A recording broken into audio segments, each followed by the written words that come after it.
দ্বীপ জেলা ভোলার ইলিশা রুটে হচ্ছে কর্ণফুলী 3 লঞ্চ। এই কর্ণফুলী 3 লঞ্চে প্রতিনিয়ত কত লিটার তেল ভরে, মানে কখনো 2500 লিটার, কখনো 3500 বা কখনো 3000 বা কখনো 2200-2400 এরকম ভরে।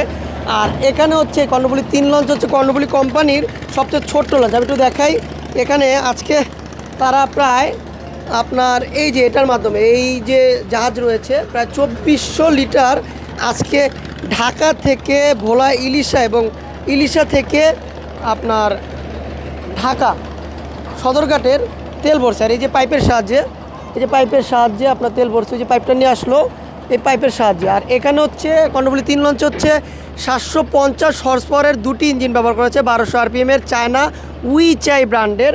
আর এই পাইপের মাধ্যমে আপনার তেল বলো কত লিটার তেল দিচ্ছেন? 2400। কত মিনিট লাগলো? কত 5-6 মিনিট। 10 মিনিটে 24 লিটার। এখানে প্রায় কত লিটার তেল ধারণ আছে আপনাদের এই জাহাজে? এই 1 লাখের মতন। 1 লাখের উপরে না?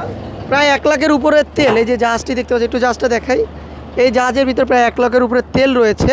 আর এটার মাধ্যমেই এই সদরঘাটে বিভিন্ন লঞ্চে তেল ভরে থাকে। আর আজকে দ্বীপ জেলা ভোলার ইলিশা রুটের কর্ণফুলী 3 লঞ্চ, মানে কর্ণফুলী কোম্পানির সবচেয়ে ছোট্ট লঞ্চ একটু দেখাই, কর্ণফুলী 3 লঞ্চটা একটু দেখাই।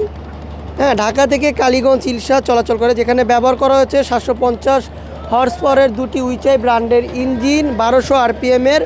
আর এখানে আজকে ঢাকা থেকে ইলিশায় তারা তেল লোড করছে হচ্ছে 2400 লিটার। আর এই জাহাজের মাধ্যমে সময় লেগেছে হচ্ছে মাত্র 5 মিনিট।